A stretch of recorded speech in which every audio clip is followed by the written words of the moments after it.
Welcome to USC Ideas and Actions, the official University of Southern California podcast. Shows are webcast live on Facebook from Studio 1A in the USC Annenberg School for Communication and Journalism. So I'm curious, have you seen the movie yet? Oh yeah, twice. Twice this weekend. I am really blown away. I think it more than lived up to anyone's expectations about what Black Panther was going to be about.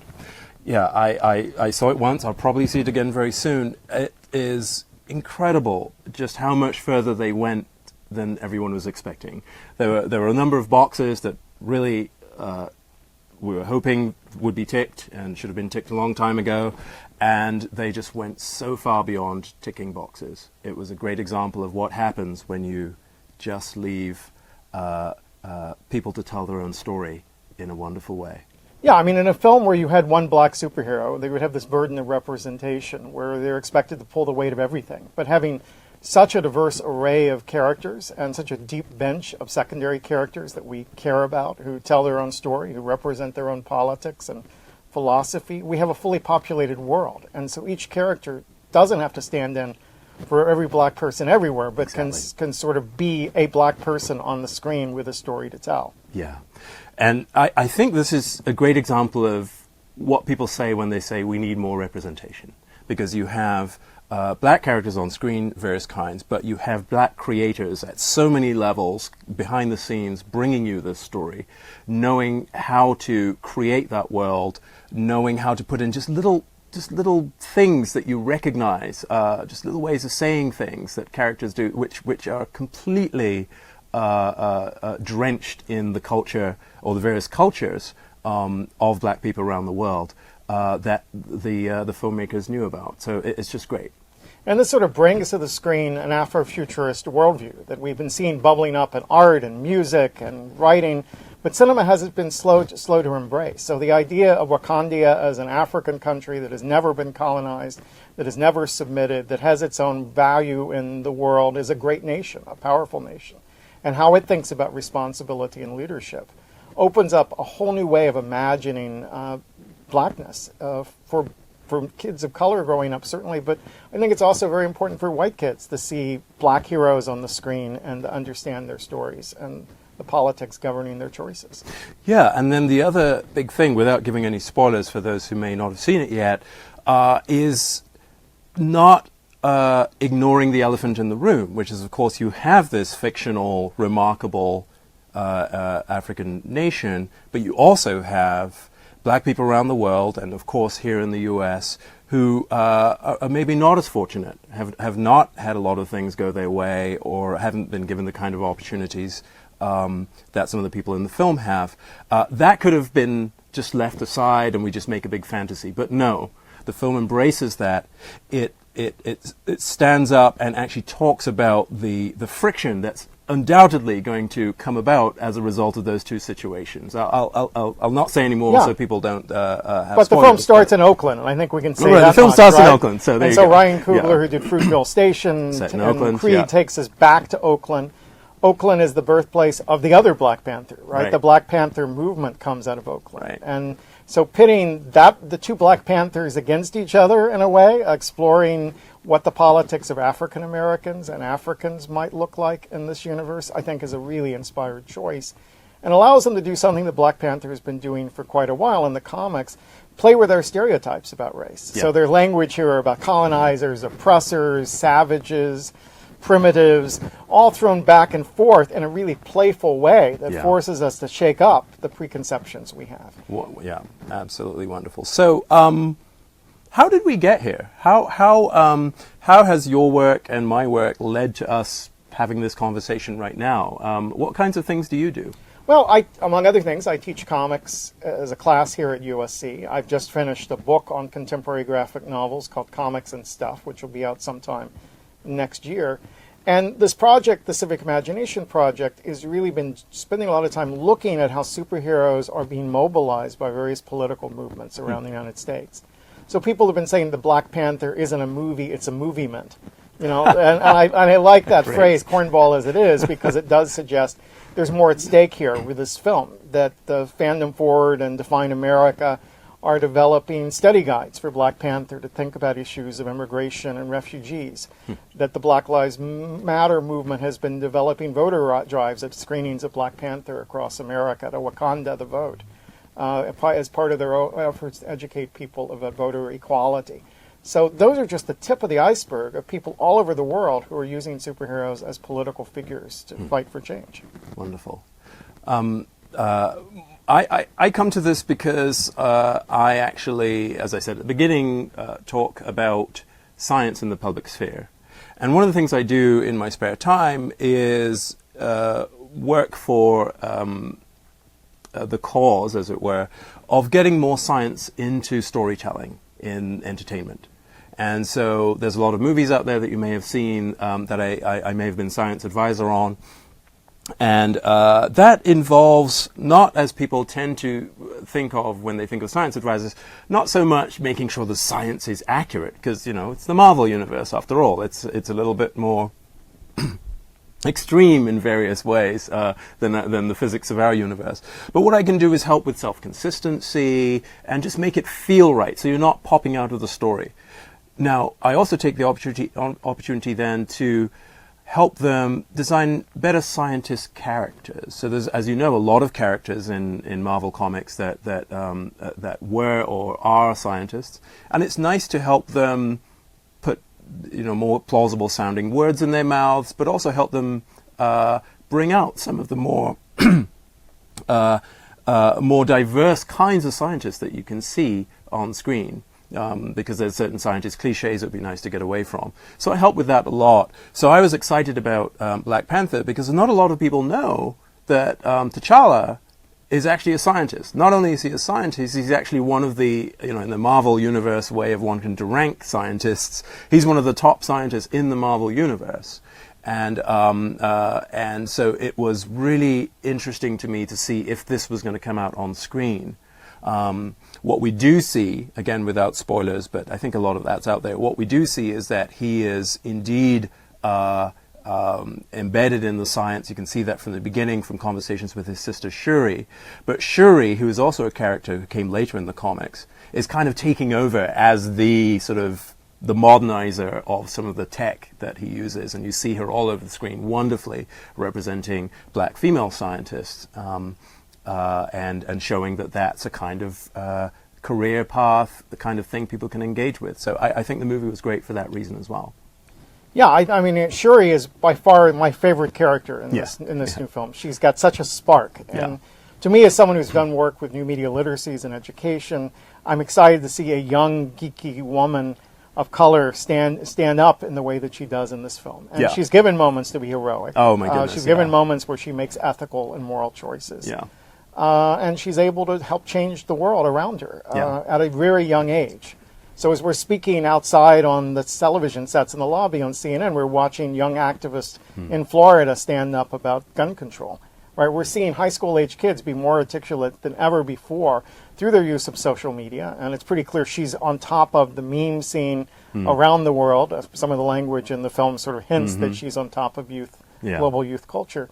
And these young people are using social media, using broadcast media to get their messages out. And I think Shuri is a great poster child for the kind of, by any media necessary activism that we've been tracking through our project. Yeah, and then it connects so nicely with the other aspect which I want to see more of, which is people around the world, young or old, black or white, realizing that science is something that belongs to them. It doesn't just belong to sort of an elite group that does this sort of special, difficult-sounding thing, but it's accessible to everybody, and she can embrace it. She can use it to help her brother, but also just more generally through all the technology and science you see in Wakanda,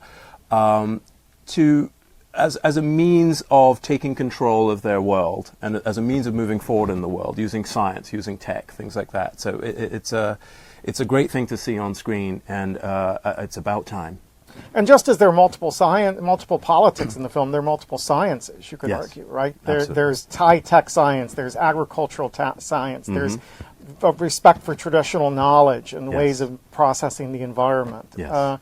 And science has ethics. How does your technology used? What is it going to be used toward? Yeah, yeah. And what does it mean to withhold technology from others as well is addressed. So I think it would be kind of fun to talk a little bit more maybe about the kinds of things that we would like to see more of, because this has been so great. Maybe we can hope for more. Maybe this isn't just a flash in the pan. No, I think we're seeing this is neither a flash in the pan for comics or for film. We've seen over the last 2 years of building up of more films with primarily people of color in the lead. We're seeing female superheroes with Wonder Woman. We're seeing Black Panther. We will see more. We've seen the reshift of the Star Wars franchise toward more female protagonists and more characters of color in central leads. And behind the screens, there are fans and activists pushing hard for that politics of inclusion. So what kinds of vehicles out there have you seen? We're both comics fans. Mm-hmm. What are you reading these days that you think might help shift? Oh gosh. There's of course a big piece of the Marvel universe. Again, speaking as a scientist who wants to see more out Sure. there's a big piece of the Marvel universe that is missing from certainly the Marvel Studios projects. And of course, people have heard that we now maybe have an opportunity to see some of that be brought into the family. I don't know how, but of course I'm talking about the Fantastic Four. And the reason I talk about the Fantastic Four is because it is sort of, Marvel's first family, as it were, but it's also embedded with so much wonderful science. And you may know that actually when Black Panther first appeared, it was in 1966 issue of the Fantastic Four, and he encounters, they encounter him, and you see the Wakandan science alongside the already established awesome science that Reed Richards, the Mr. Fantastic, is involved with. And I would love to see some kind of opportunity to bring the Fantastic Four into the Marvel universe in this sequence of Marvel Studios films. The reason being that it has always been in the various Fantastic Four films that we've seen, which have been kind of hit or miss as films. The science has, in my opinion, not been done as well as it can. And also, I think the visualizations and the sheer awesomeness on screen that you could get if you were to bring just a fraction of what Jack Kirby was drawing in those comics. Absolutely. To the current Marvel universe. And of course, we see remnants of it in Guardians of the Galaxy and Thor and things like that, and to come in the Infinity Wars. But there's so much more. And it would be really great to bring that in. So it's an old thing people keep saying, but I think the opportunity now to see how the scientific thread that is running through so much of the Marvel Universe, to see how that really sort of plays out would be great. It would be an opportunity, of course, to see Reed Richards do his stuff, but it would also be an opportunity to see many more of the scientist characters and a whole diverse array of them work in concert. Because science is collaborative. We haven't seen that as much as I'd like to see. That's great. No, I mean, I think the first thing I'd say about Black Panther is that we wanted more, right? For a 2-hour plus movie, Yeah. there was originally a 4-hour director's cut, and I instantly want to see that, and I want to see the stories of so many of those characters blown up and extended in other media.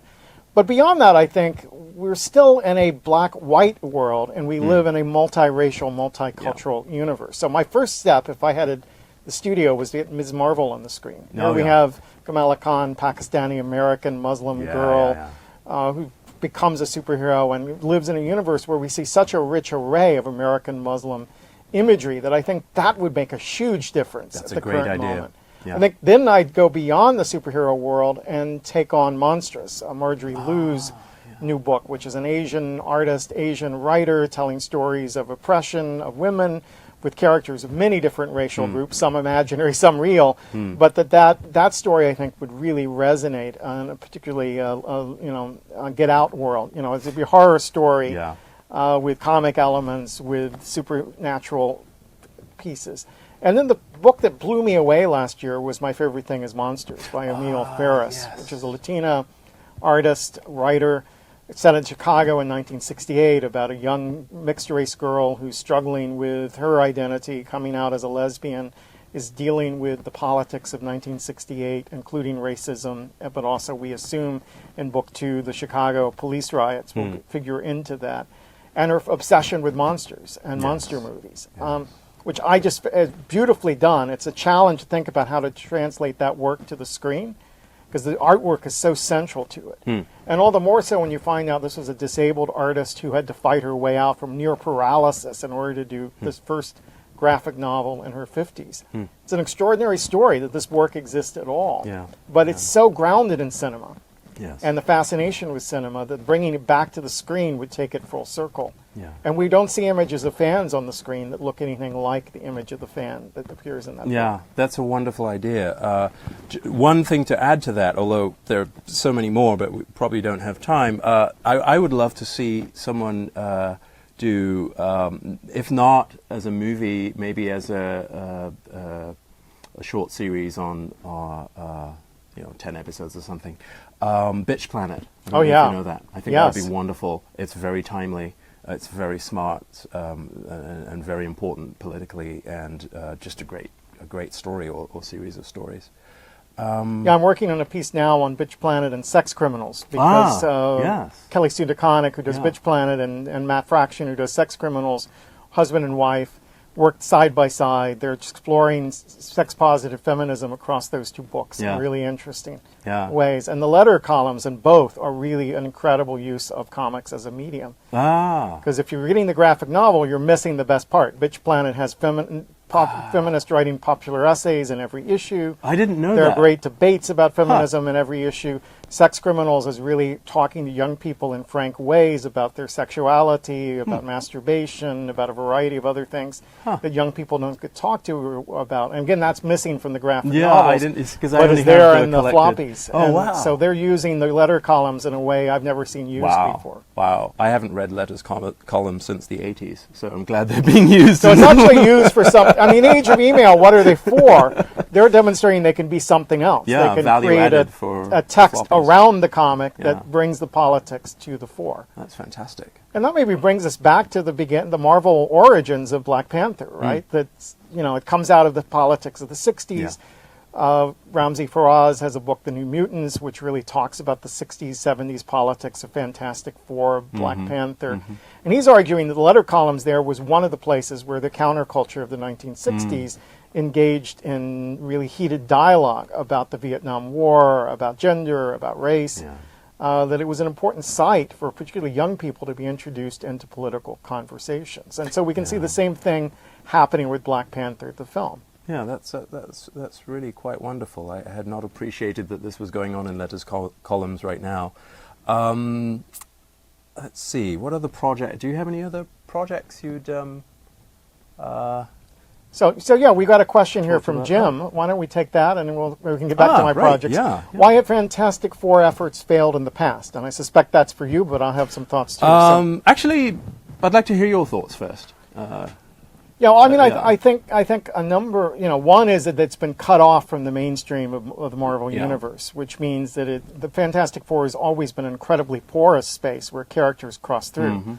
So, in fact, Black Panther's first introduced in a Fantastic Four comic, not before he was given his own standalone. So the sense of that insularity. I think they've struggled with the tension between comedy and space opera that constitutes the Fantastic Four. And the first film played too broad. First couple of films played too broadly to comedy. The second one had no sense of humor whatsoever, and neither of those seemed to capture what really was wonderful about the Stan Lee, Jack Kirby collaborations back in the day. Yeah, and the family element, the aspect of them as a family, which of course ironically was captured so well in what is the real Fantastic Four movie, which is The Incredibles. Yes, that's much more the Fantastic Four than anything They got so far. it. They nailed the balance between all those elements you mentioned, and certainly that family aspect is unique in the Marvel Universe, I would say, and is hugely important. And it's very difficult to capture. I think you need the right kind of combination of script and director, and I just don't think they've had that yet. No disrespect to those other filmmakers, I just think they were going for different things.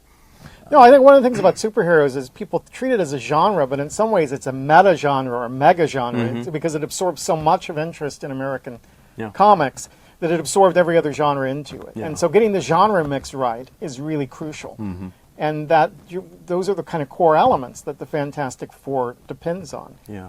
It's always combined the kind of sudsiness and comedy that Stan Lee brought to the writing with the kind of spectacular cosmic worlds that Jack Kirby was so good at illustrating. Yeah. And science exists alongside comedy and family. Science is pulled into a world of everyday life if your everyday life meant spanning the universe and moving across all dimensions.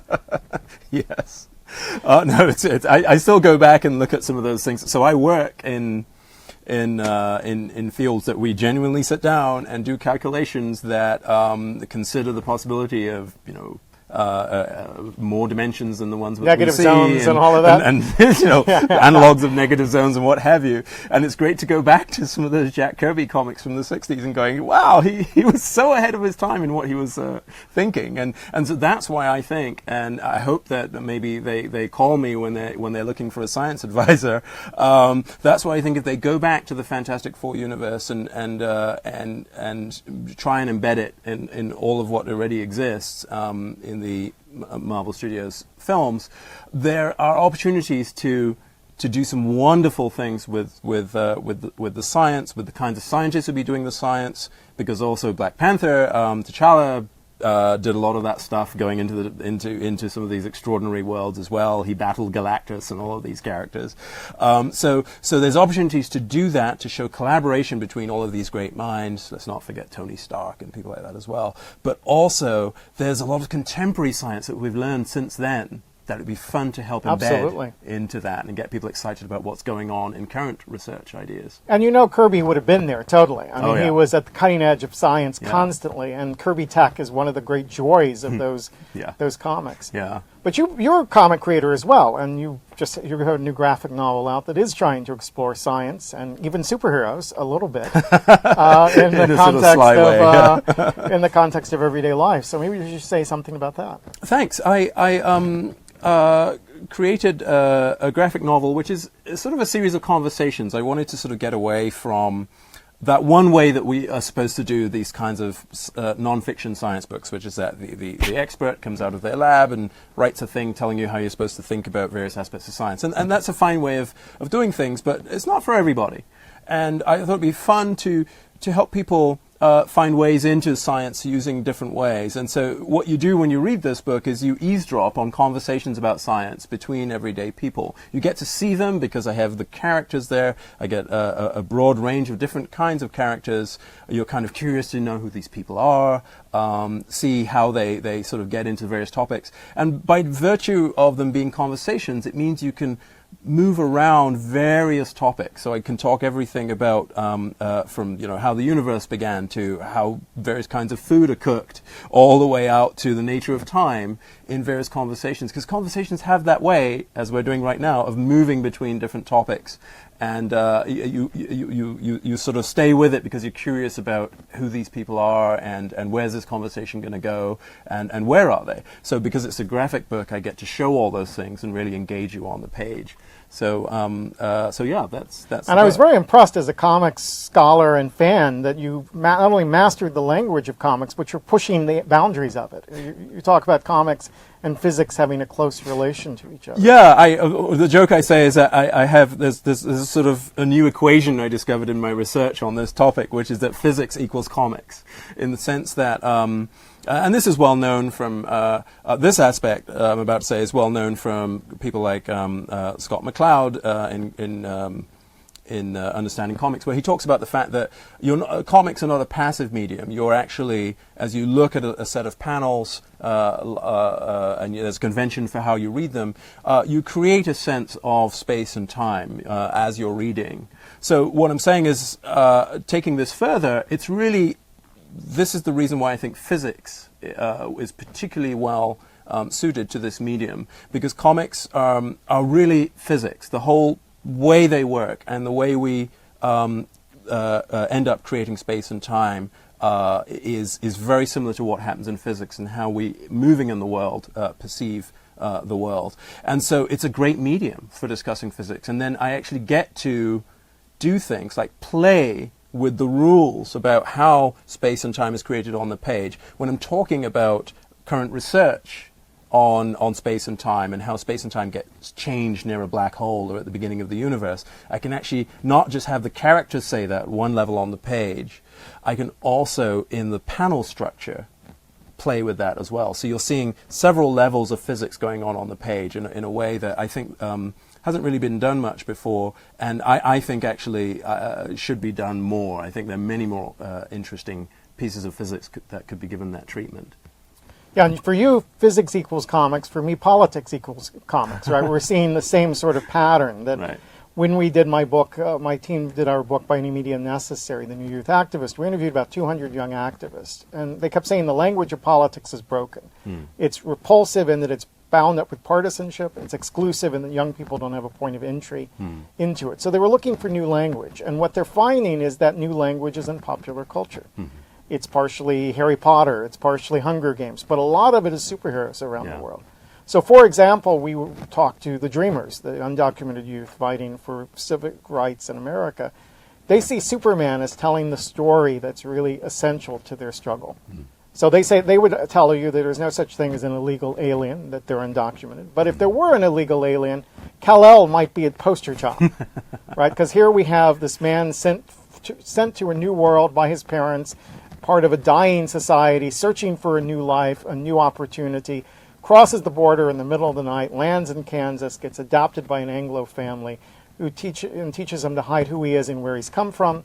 But nevertheless, he goes out and fights for truth, justice, and the American way, wearing his ethnic garb, because the Superman costume is made from the blankets he was sent with. Right. As they do that, they're connecting over 70, 80 years with another generation of immigrants, right? The young Eastern European Jewish kids who created Superman to begin with.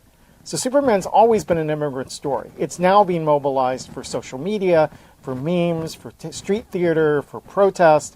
It is just the language that young people around the world are using to tell their political stories. And as we look globally, as Marvel particularly dominates the mediascape of the planet this week, we're also seeing in Africa, in the Middle East, in Australia, in Russia, in China, new superhero movies emerging that are telling the political stories of those cultures.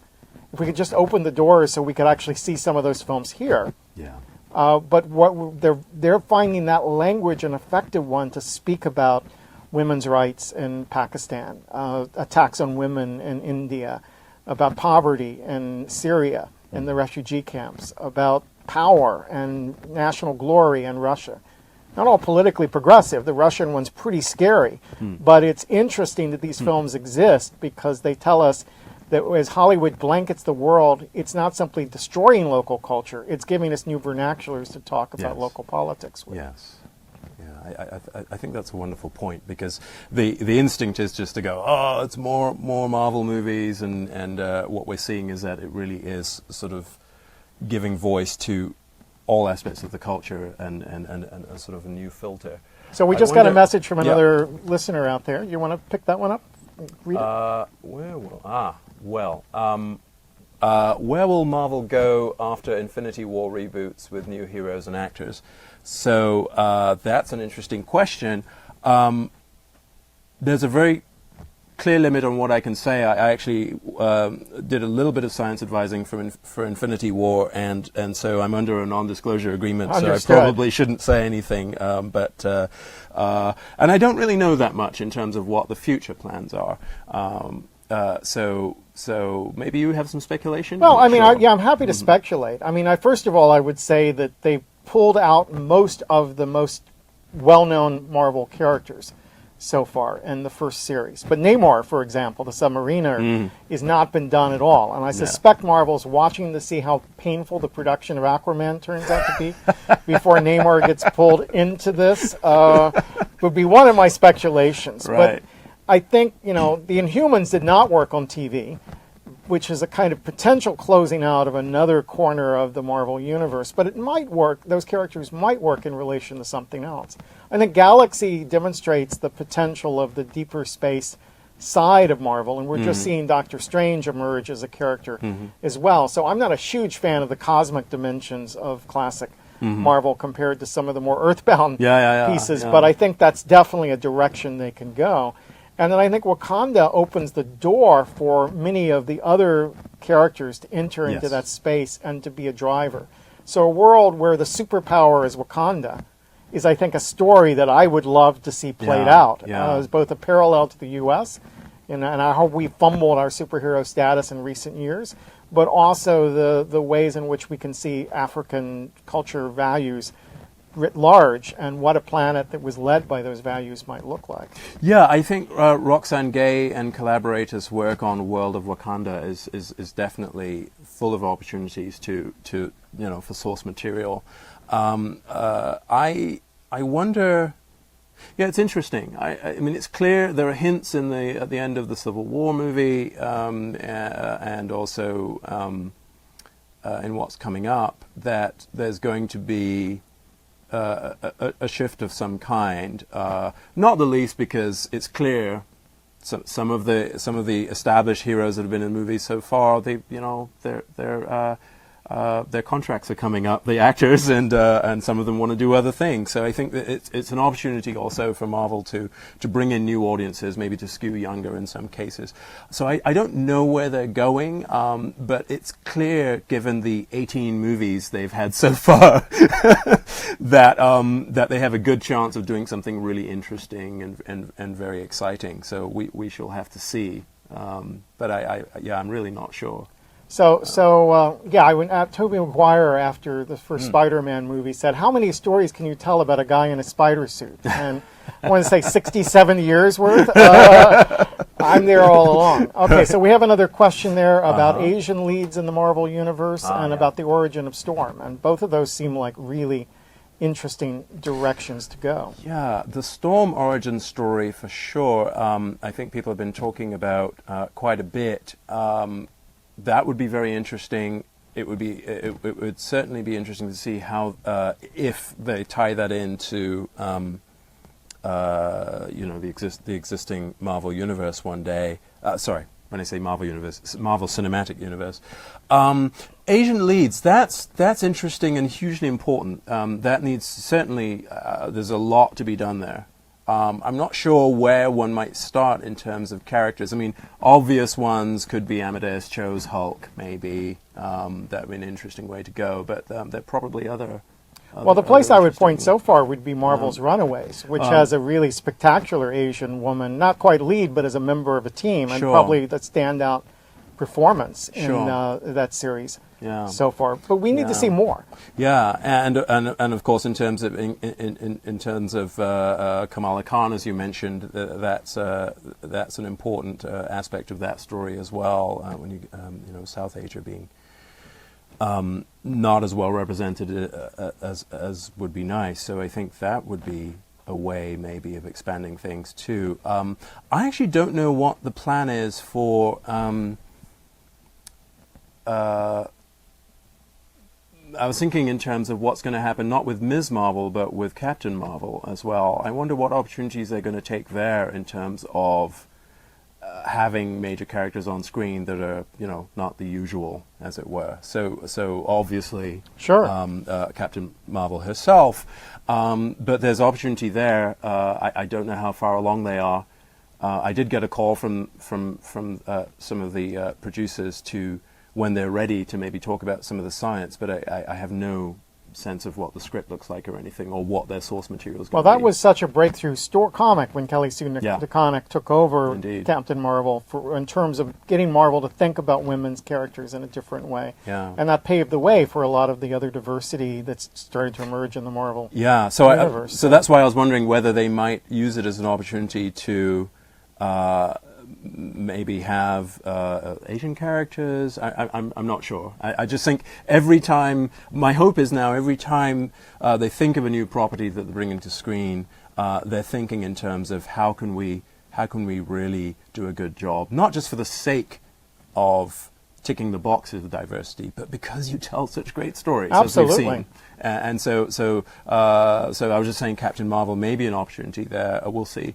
Back to Storm. Do you have any thoughts about Storm's origin story? And I mean, I think like it would to be. see that? I would love Yeah. to see it. I don't have any great insights on what that film would look like. Yeah. I don't know that Storm's been well served, particularly by the X-Men films so far, and so I think there's a No. chance to reintroduce her. And since she's historically had some ties to Wakanda as well, then that would be another entry into an expansion of the Black Panther success. Yeah, that would be an interesting thing to push on. I suspect there are conversations being had right now. What is it? 10 miles from here. Well, I was just about that reading a very news issue. story that 50 African-American screenwriters saw a screening at ArcLight over the weekend. Ah, yes. Wouldn't you like to be at the tables in whatever restaurant they took over Yes. after that to see how they're scheming to take over the entertainment industry, riding on the success of this? I mean, Hollywood's long-standing insistence that films of black actors don't play overseas just exploded.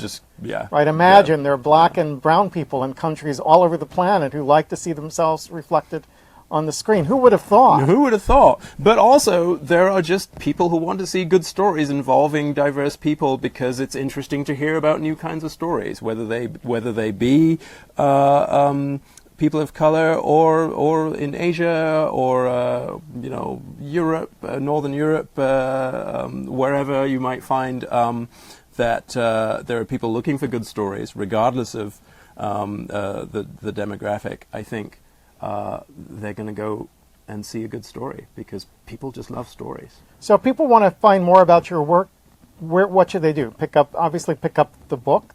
Yeah, the book's called The Dialogues, Conversations About the Nature of the Universe. If you just Google my name, it's easy to find me. You'll find where I am on social media, Twitter, Instagram, the usual. And I'm always talking about something interesting on my blog as well, as are you. You have a Yes. fantastic blog. I called Confessions of an ACA Fan. You can find it at henryjenkins.org. And as of last week, we just launched a podcast, Colin McClay from the Annenberg Innovation Lab and myself, called How Do You Like It So Far?, which is about a culture and process, and we're taking soundings around pop culture narratives that help us understand the world we live in. Wonderful. Well, this has been great. This has been wonderful. Thanks for taking the time out to chat with me. Likewise, we don't get to have conversations nearly enough. Indeed.